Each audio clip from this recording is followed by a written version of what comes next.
Where, Rabbi? Worked out, I guess? Good evening. I'm not in upstate. I'm still home. I missed the bus, so I'll take the bus tomorrow morning. Okay, got it.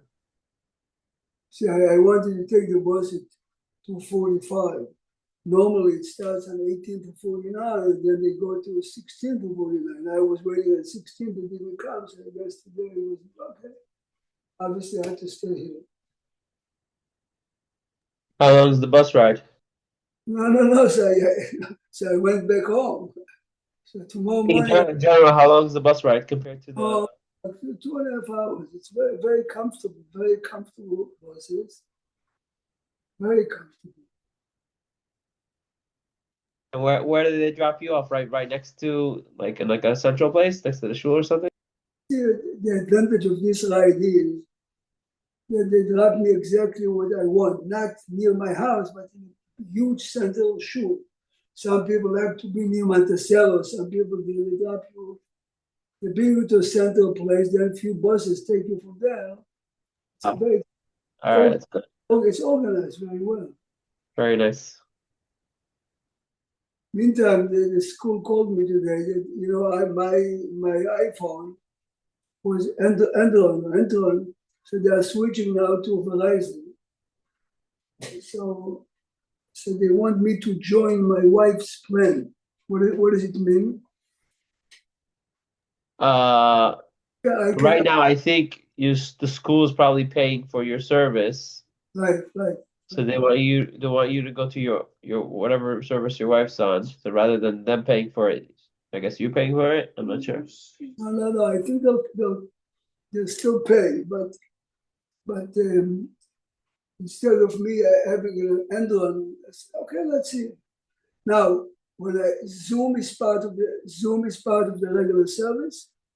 Zoom is just internet. There's nothing more than that. All the other plan you're on, you get unlimited internet. So that's not Uh, the issue. okay, No, so the service that we have is this Zoom account with separate. It's something not different from the internet on the phone. But the Zoom is an account or it's a service that the internet No, gives you? it's an account. It's an account that you set up with Zoom. So you technically don't need it. You can use the free one, but they limit it to like 45 minutes or something. So, and this the school covers completely by Zoom. So is okay. Let's see tomorrow. Monday. Tomorrow I'm going to take what I have now is a tablet from Sharet Zion, and I'll try to do what you told me to put it on the. You just have to put in the password. That's all. That's the only thing. If you want, I could show you where to click. If you put it in front of the screen, are you using it now? I mean, it's clear. It's clear. Oh, okay. You know, as you press and so this week we read Parashat Chukat and Balak. Basically, we are catching up from Israel this week. On the last day of Shavuot, yes, it was still a holiday, and in Israel already they read the new Parashat. So listen what Jimmy Town said this morning, something fascinating. Because his father told him that in some Sephardic communities, they always read here Korach and Chukat together, regardless of the year. Because it says in Argentina, everyone is doing it.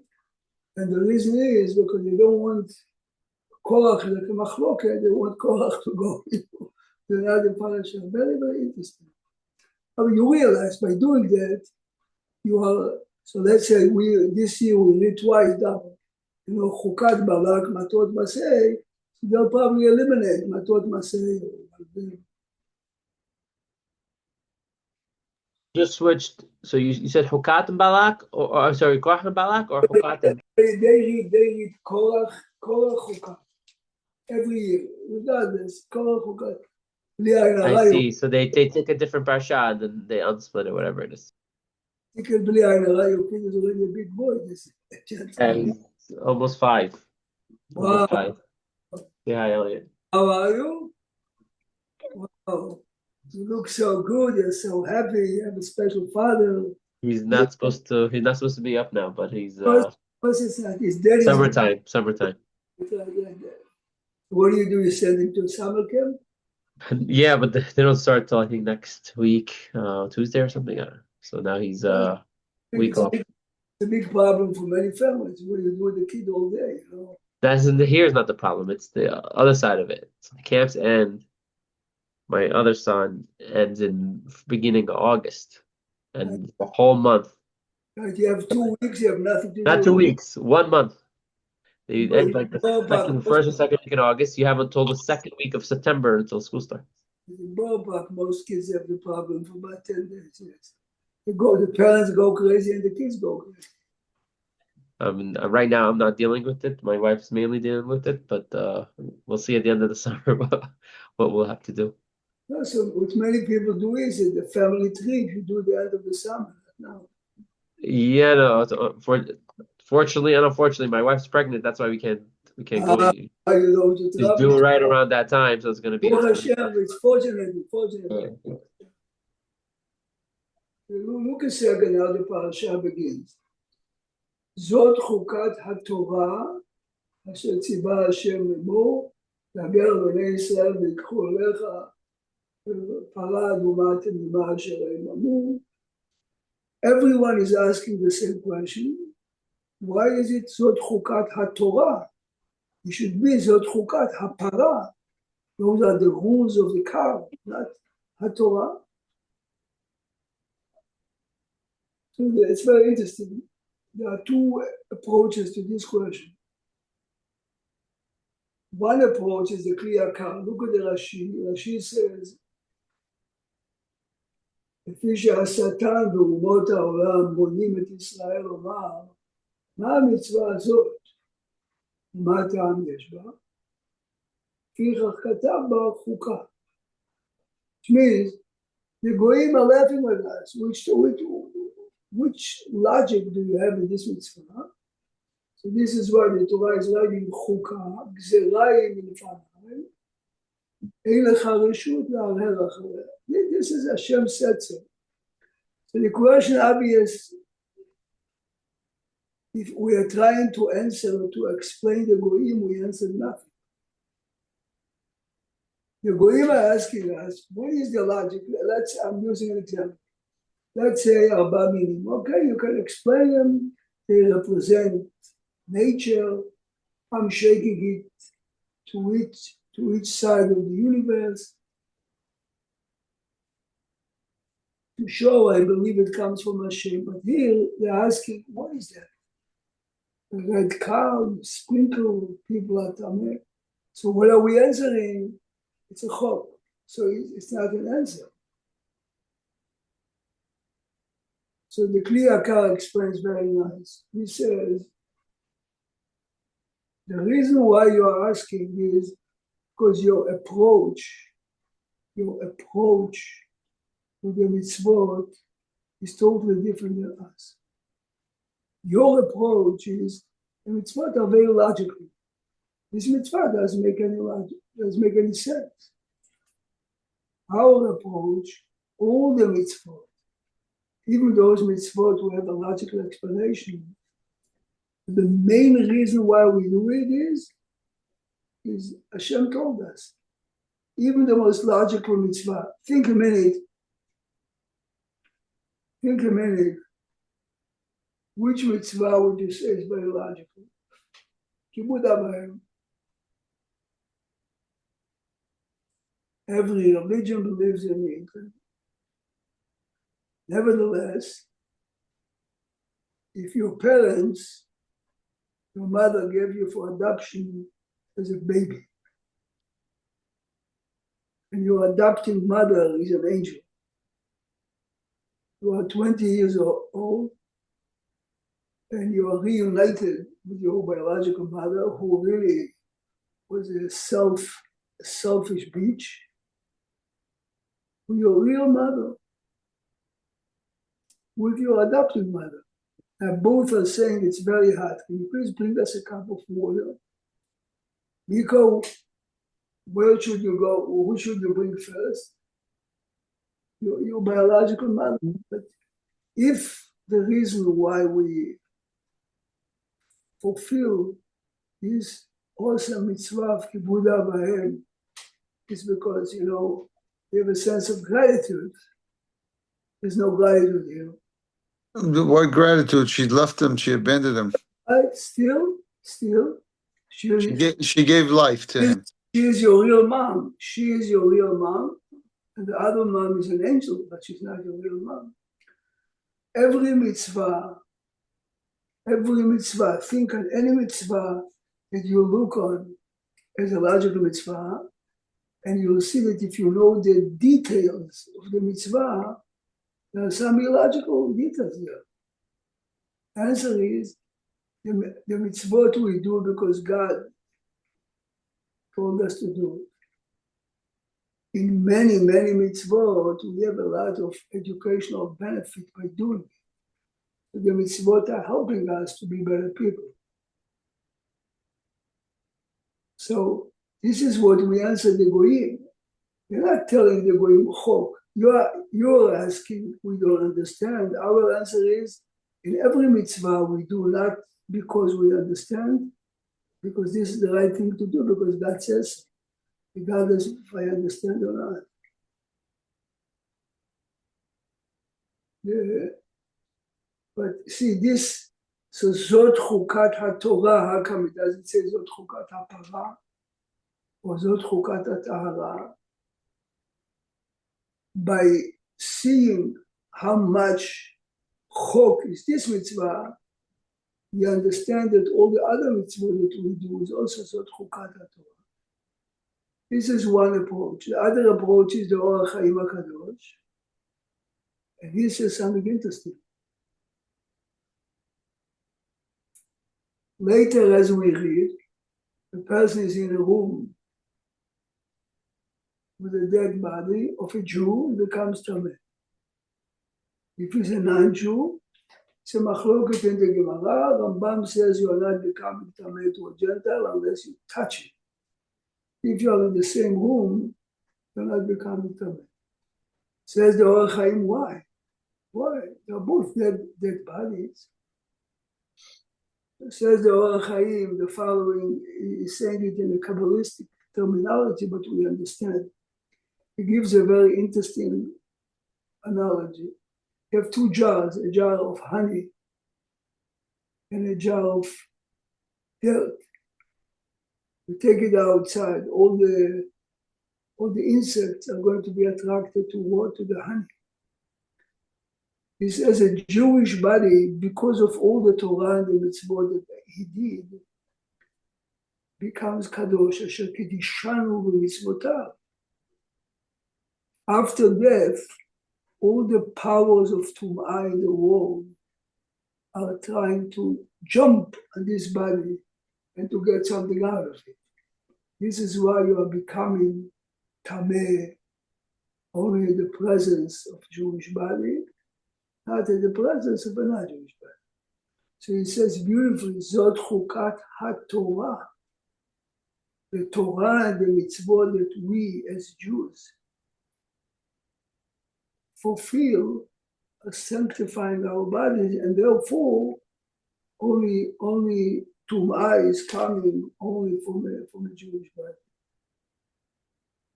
So the reason why we do Netilat Yadayim in the morning is because of that reason only?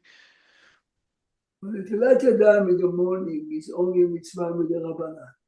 We're talking now about Tum'ah min Torah. If a person is in the presence of a dead body and he goes to Beit Mikdash, he's chayav karet. If it's a shogeg, he brings korban chatat. If he's a kohen and he ate truma, he's chayav mitah b'dei Shabbat. Tilat Yadayim b'boker is because there are bad spirits at night, and in order to remove them, you have to wash your hands. The same exactly if you go to the bathroom. And all these places, night or dirty places like a bathroom, are considered place that It's a different Tum'ah, basically? totally different to Okay.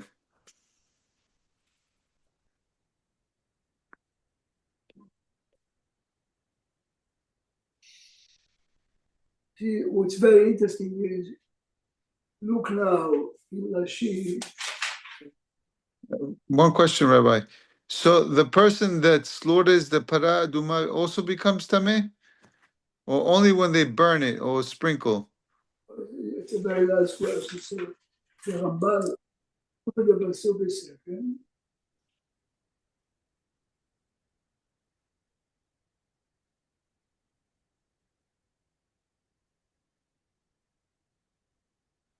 From the pasuk seems to say only the one from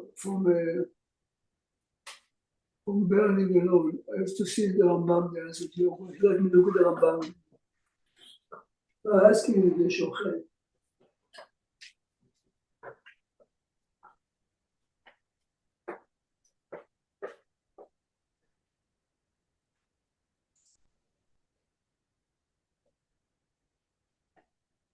How you doing, Salim? Thank God, everything good. Yeah. We have a special guest tonight. I see. You know, school, no camp. No, just bothering everybody. It's okay. Enjoy. Trust me, these are the No, I don't moments. mind it. My wife sent it down. She had enough. Salim, No problem. Salim, the Gemara says that the mother of Rabbi Ishmael used to take a baby to the Beit Midrash. You should hear Torah. It's good. At least for this time. Which here? You know what Which here? you know what I found amazing? They're teaching 4-year-olds. He's 4. Ta'amim of the Torah. So That's great. when I was reading the Parsha on Shabbat, maybe like a month, 2 months ago, he tells me the sound that I made is Rabbi. He's like, he knows that sound. Wow. Unbelievable. 4-year-old. Well, it's a sponge. They're sponges. It's the best age. It's the best age. Right.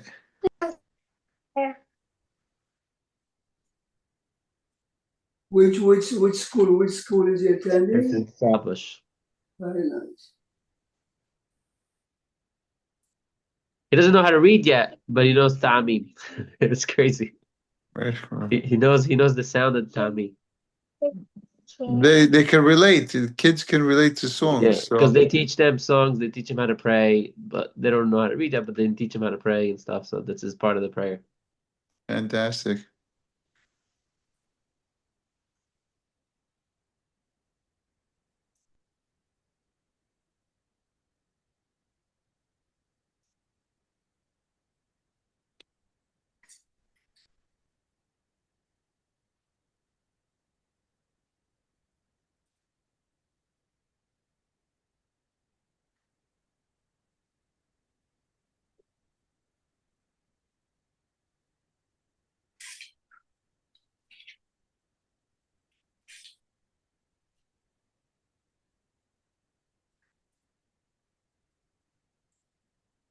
You have a second. Take your time.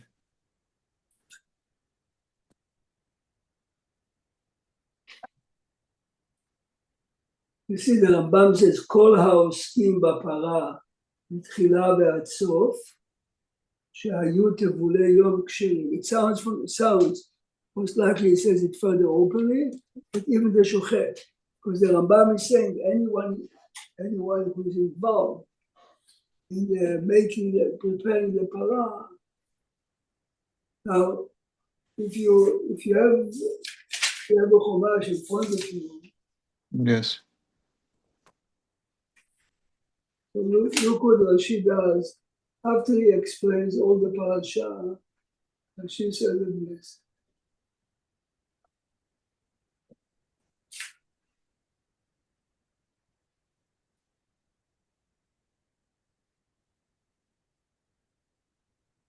So look a second, if it's outscoring, it's 842, if not, it's Perek Yutet.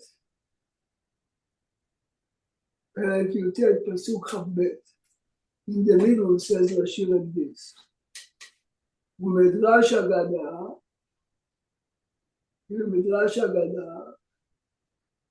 that this para aduma is a kapara and chet ha'egel. Listen how many similar ויקחו אליך, he says, כשם שהם פירקו לסמי הזהב, they removed the jewelry to contribute to the egel, yes, so are you, ויקחו אליך, they pay the money. Then para aduma, if a son of a maid in a palace made dirty, the mother has to clean. Why red? Because the sin is like red. Tamima, the Jewish people were clean until they became, contaminated. And Elazar Cohen, they gagged against Aaron, now Elazar has to do it. Why is Elazar doing it, not Aaron? Because אין קטגור נעשה סנגור. You have to burn the para the same way the egg was burned. And then it continues. How can Rashi tell us in the beginning? How can Rashi tell us in the beginning the para aduma is chok? If Rashi is bringing us here a midrash that every move of para aduma is exactly to atone. See, this goes back to what we spoke before. In general, para aduma has a very good reason. The reason is the avera of the egel stays forever, the same as the sin of selling yourself. We need kapara every year. Now, but if you go into the details of para aduma, it's very difficult to understand.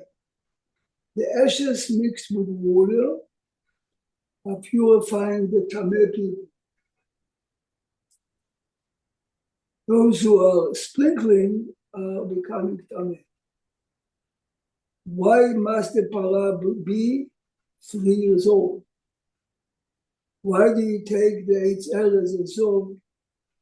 So this is the answer. The answer is there is a very good reason here. It's a kapara, but in all the details, This is what the chok is. There are many, many lessons that we learn from it. I think, if not mistaken, the cow could only start giving birth after 3 years. So maybe that's why 3 years old the cow has to be. Anyway, in Jewish law, if you learn Vayikra, Egel, a young one, is up to 3. From 3 on and on, her name is Para. Now there is something really fascinating here. If you look in Yonatan ben Uziel, Yonatan ben Uziel says that the Kohen who deals with the Para has to check for 18. Salim learns now Chulin. We today check the lung only, yes? There are many areas that we never check. Here the Kohen has to, how can you do it? You have to burn it right after you slaughter it.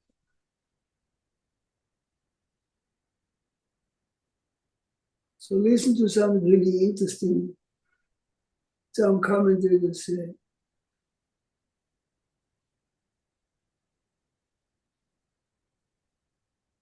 Rabbi Frank says something really fascinating. Sefer HaTashbetz is one of the Rishonim from Morocco. He brings in Rabbi Yehuda HaChassid Divinis. When you put your hand on the neck of a cow, if she puts her head down, this is a sign that she's not taref. If she remains erected, then you have to check. So he says very interesting, he's not checking the Para Aduma after it was slaughtered. But before she is slaughtered, you have to do this test. It's interesting because a regular animal that me and you eat, you don't have to check it, you know.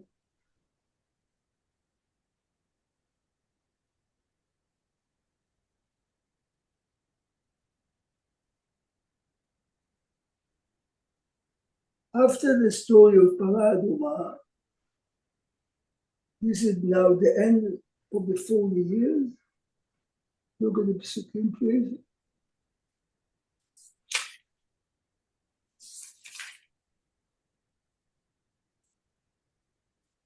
This is in Perek Yotet, Perek Chaf Pasuk Aleph, page 842. ויבואו בני ישראל כל העדה מדבר צין, ותמת שם מרים ותיקבר שם, ולא היה מים לעדה. By the end of 40 years, the first day of Chodesh Nisan, Miriam, the sister of Aaron and Moshe, died. ותמת שם מרים ותיקבר שם. What is striking about this phrase, ותמת שם מרים ותיקבר שם? If you look later in the parasha when Aaron died, for instance, you know, look a second on page 848. This is Perek Chaf, Pasuk Chaftet.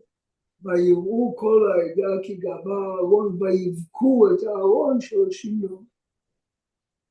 At the end of the Chumash in Parashat Besot HaBaracha, after Moshe died, it says again, ויבכו אותו. Here by Miriam, ותמת שם מרים ותיקבר שם.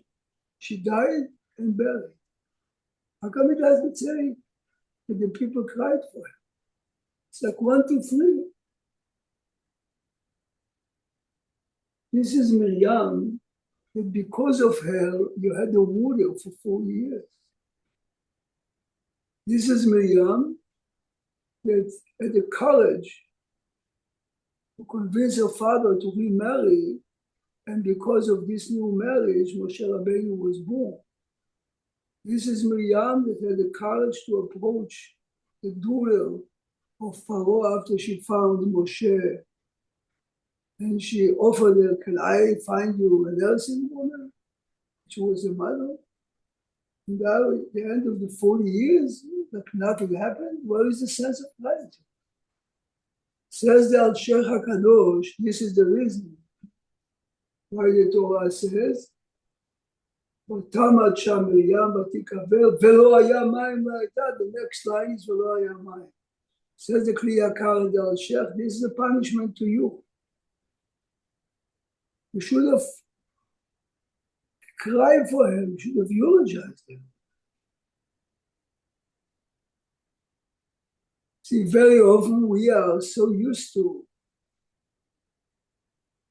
the goodness that we have that we forget the concept of gratitude. It's like we are entitled to water, yes? This is what Hashem is teaching you. It happens, it happens in real life also, Remember, kids sometimes break the leg. They come to school every day and the wheelchair, it's a big schlep to bring the wheelchair to the car, to bring it to the class. The day they take it off, Rabbi, I never ever felt so relieved. I never ever understood how important is it to have a leg. And you have to break your leg. This is what Hashem is teaching them. Hashem is teaching them here a sense of gratitude.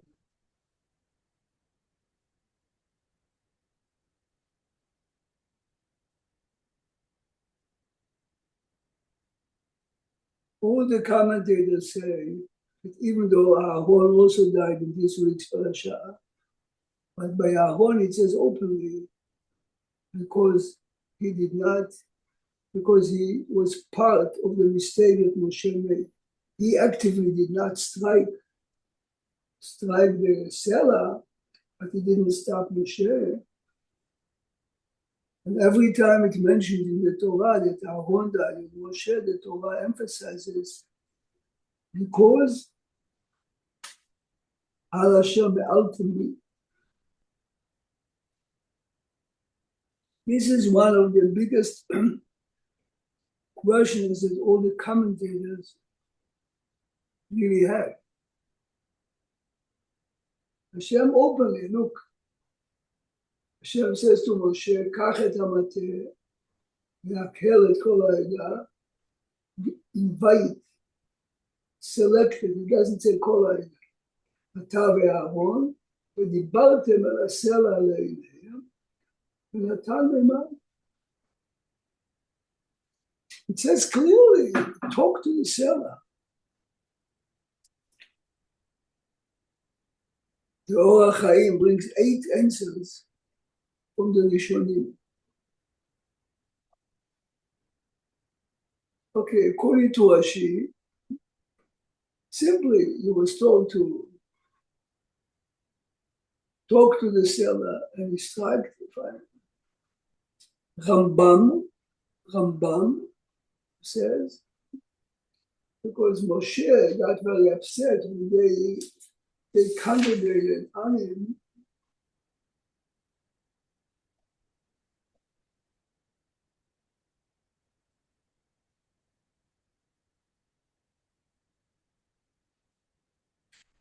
The Ramban says, because Moshe and Aaron are saying, Hamina Sela Zem Motzi Lachem Mayim. Motzi is that we are producing the water. Which means all the Rishonim have a problem. Such a minor Avilah. But on the level of Moshe and Aaron. Listen to this, comes one of the late Hasidic masters about 200 years ago. This is fresh.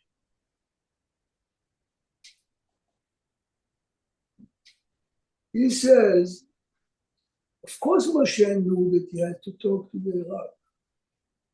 If he would talk to the rock and the rock would produce water, this might be used against the Jews. The rock listens to the words of Hashem, and you, the Jewish people, are not. So to say Moshe was willing to sacrifice his own righteousness on behalf of the people. This is really what a portrait of a real Jewish leader is. Yeah, the only reason he didn't go to Eretz Israel is because he's protecting the people. But you see, the real question, if you really look, see, this deserves really a much longer time. If you go to Parshat Beshalach, the first time they didn't have water, Hashem told him to take the mateh and to strike. Here, look. Hashem tells him again, Kach et hamateh. Hashem is telling him, take the mateh. How come over there, Hashem openly told him, strike the selah, and here, Hashem didn't say, Hashem said, v'dibartem al haselah. The Midrash gives a very interesting analogy. The Midrash says, a king wanted to teach his son few rules.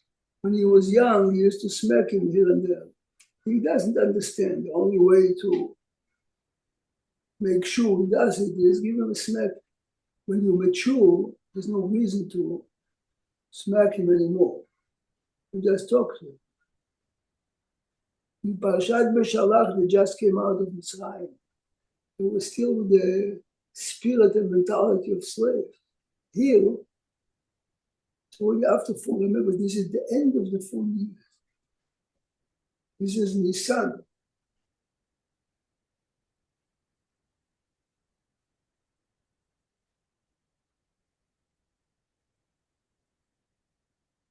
The Aruch HaShulchan is one of the greatest commentators.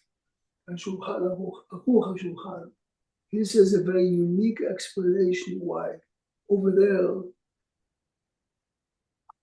he was striking. He says the water 40 years ago came because of Miriam. Miriam is not obligated to study Torah, but she is obligated to fulfill the mitzvot. The mitzvot are positive commands. This is why taking out the water is in a positive act, striking. Now, after Miriam died, and the water is coming with Zchut Moshe, Moshe is the Zchut of the Torah. Torah is not action, Torah is speaking, learning Torah. Very interesting what you say.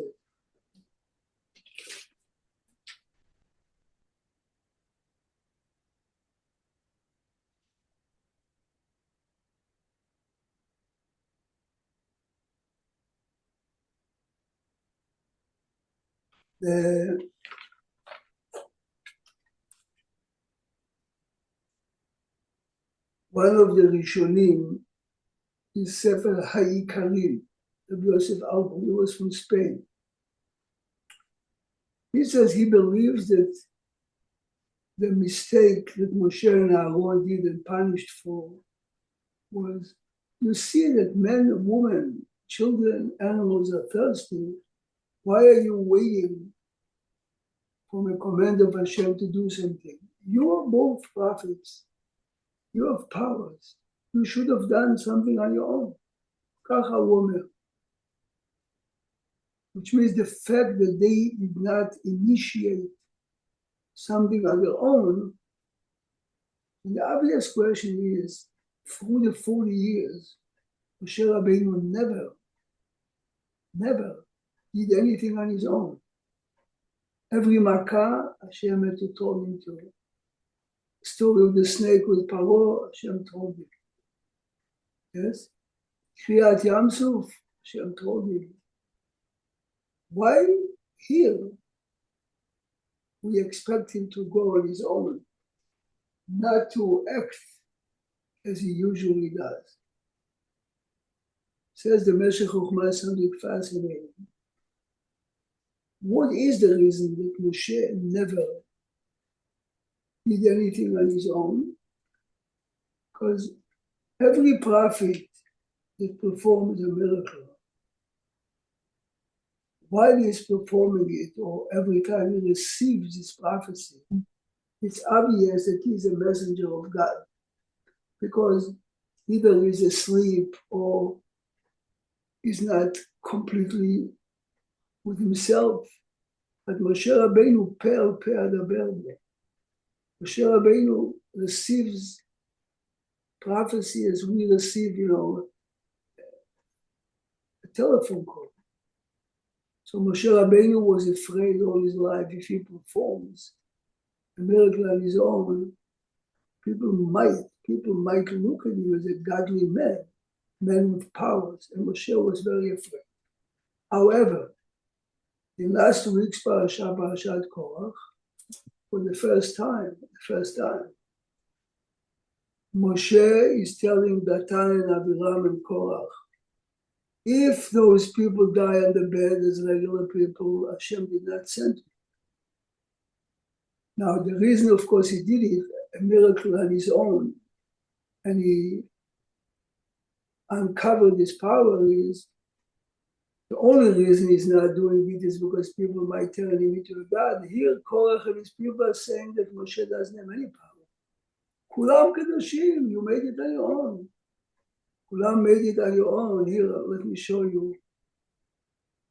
So now, that the uprising of Korach, Moshe did use his power. Now, Hashem expects him, you did it once, should have done it now again on behalf of the Jewish people.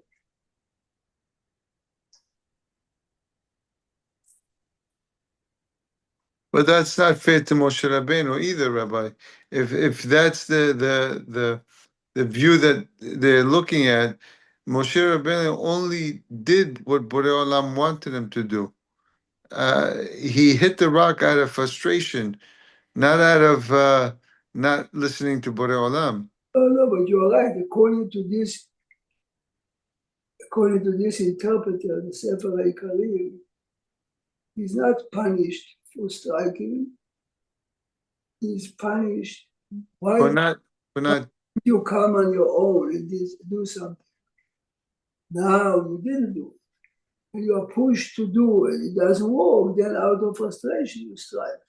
But he said the main mistake, or the main reason we accuse him, so to say, on his level is because he should have come on his own.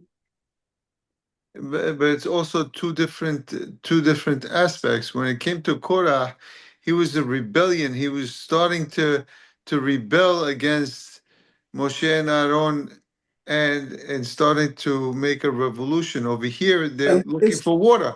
And this is 100% right. But in the eyes of the people, see, me and you study the parasha. To me and you, the parasha is understood because we heard it many times. But this is not simply an uprising against Moshe. Right. That Moshe is not the messenger of God and he makes decisions on his own. So of course you are right, but in the eyes of the masses of the people, here Moshe already revealed himself. Moshe can do it. Why didn't he do it for us? You know what I mean? This is the way they measure for Chokmah. Then, of course, we read another parasha, Parashat Balak. It's really frightening if you read the parasha. Here is a man hired to annihilate men, women, and children. And the discussion between the king and Bilam is more money, less money. Bigger generation, smaller generation, smaller delegation. I mean, it's mind-boggling to think. And Balak says to him, I can send you a bigger generation. I can give you as much money as you want. And of course, every attempt that he has, instead of cursing, is blessing, even though this is not what he wanted. But it's also a lesson in This is the world we live in. Iran has the money, the West is afraid from everyone. It's generation after generation.